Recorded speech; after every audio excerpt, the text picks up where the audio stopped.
Hormuz প্রণালী কি ফিরবে নিজের অবস্থায়? কিছুদিন আগেই আমেরিকা ও ইরানের নেগোসিয়েটর পাকিস্তানে এসেছিল পিস টক করার জন্য, যেখানে আমেরিকার নেগোসিয়েটরকে লিড করছিল মার্কিন ভাইস প্রেসিডেন্ট জেডি ভান্স। টানা 21 ঘন্টা বৈঠক চললেও কোনো সমঝোতা হয়নি ইরান আর আমেরিকার মধ্যে, আর তারপরেই পাকিস্তান ছেড়ে বেরিয়ে যান জেডি ভান্স।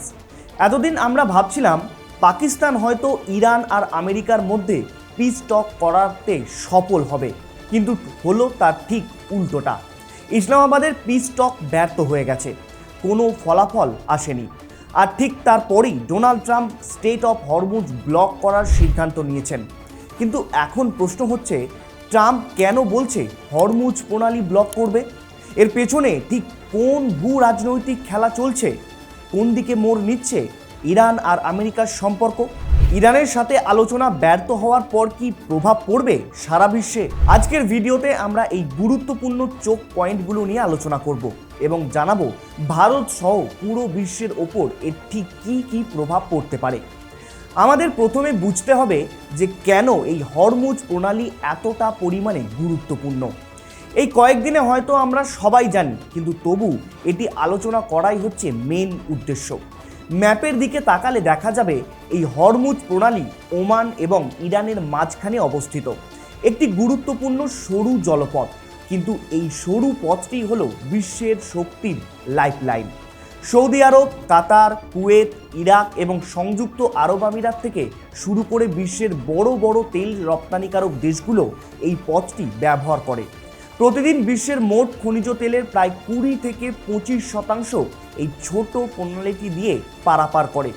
ডোনাল্ড ট্রাম্প খুব ভালো করেই জানেন যে যদি তিনি ইরানের অর্থনীতিকে পুরোপুরি পঙ্গু করে দিতে পারে, তবে এই হরমুজ প্রণালীর নিয়ন্ত্রণ নেওয়া ছাড়া আর কোনো উপায় নেই। ইসলামাবাদে পিস টক চলাকালীন ইরান পরমাণু কর্মসূচি পুরোপুরি বন্ধ করার প্রস্তাব খারিজ করে দিয়েছে, যে কারণে ডোনাল্ড ট্রাম্প হরমুজ ব্লক করার হুঁশিয়ারি দিয়েছেন। শুধু তাই নয়, ট্রাম্প এও স্পষ্ট করে জানিয়ে দিয়েছে যে তারা হরমুজ প্রণালীতে আসা যাওয়া করা প্রতিটি জাহাজের ওপর কড়া নজরদারি চালাবে। যদি কোনো জাহাজের ওপর সামান্যতম সন্দেহ হয় যে তারা ইরানকে কোনোভাবে সাহায্য করছে বা ইরান থেকে তেল পরিবহন করছে, তবে সেই জাহাজকে মাঝ সমুদ্রেই আটক করা হবে, যাকে বলা হয় নাভাল ইন্টারডিকশন। কোনো সমঝোতা না হওয়ার কারণেই আমেরিকা এই নাভাল ইন্টারডিকশনের পথে হাঁটছে। 1 মাস ধরে চলা আমেরিকা ইরানের যুদ্ধে আমরা দেখেছি, এক পক্ষ কোনো দাবি তুললে বা হুঁশিয়ারি দিলে অপর পক্ষও কিন্তু পাল্টা দাবি তুলেছে। এক্ষেত্রে ইরানও কিন্তু ঠিক তেমনটাই করছে। আমেরিকা যখন হরমুজ প্রণালী ব্লক করার হুঁশিয়ারি দিয়েছেন, তখন ইরান পাল্টা দাবি করেছে যে তারা জয়ী জলপথ নিজেদের অধিকারে বজায় রাখবে এবং যে কোনো মূল্যে আমেরিকার নজরদারি বন্ধ করবে। কিন্তু পরিস্থিতি আরও জটিল হয়ে উঠেছে হরমুজে ছড়িয়ে রাখা ইরানের নাভাল মাইন। কিন্তু কি এই নাভাল মাইন?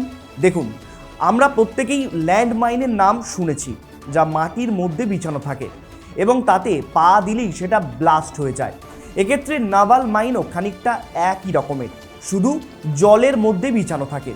ইরানের নাভাল মাইনগুলো সবথেকে আধুনিক প্রযুক্তির মাধ্যমে তৈরি, যা জাহাজ থেকে বেরোনোর শব্দ বা ম্যাগনেটিক ফিল্ড শনাক্ত করে নিজে থেকেই ফেটে যেতে পারে। ইরান গত কয়েক মাসে হরমুজ প্রণালীতে প্রচুর পরিমাণে এই ধরনের মাইন চারিদিকে বিছিয়ে রেখেছে, যে কারণে এখন হরমুজ কিছু দেশের জন্য খোলা থাকলেও এই নাভাল মাইনের কারণে অনেকেই পা পিছিয়ে নিচ্ছে, কারণ এতে জাহাজের সবথেকে বেশি ক্ষতি হবে, প্লাস নাবিকদের জীবনও ঝুঁকি রয়েছে। কিন্তু এখানে আর একটা মজার বিষয় হলো, ইরান এখন নিজেরাই বলছে যে তারা কোথায় কোথায় এই নাভাল মাইনগুলো পেতে রেখেছে তা তারা জানে না। এটা শুধু আমেরিকার নৌবাহিনীর জন্য নয়, ভারত বা চীনের মতো দেশগুলোর বাণিজ্যিক জাহাজেরও জন্য একটা বিশাল বড় বিপদ, যার পর থেকে আমেরিকা উঠে পড়ে লেগেছে। ট্রাম্প স্পষ্ট জানিয়ে দিয়েছে তাদের নৌবাহিনী ওই সমস্ত নাভাল মাইনগুলো খুঁজে বার করবে এবং আমেরিকা হরমুজ প্রণালী ব্লক করে দেবে। যেমনটা আগেই বললাম যে কোনো জাহাজ যখনই হরমুজ পেরোবে তার উপর কড়া নজর রাখবে আমেরিকা। তবে বর্তমানে প্রশ্ন উঠছে এই ব্লকেডের আইনি বৈধতা নিয়ে।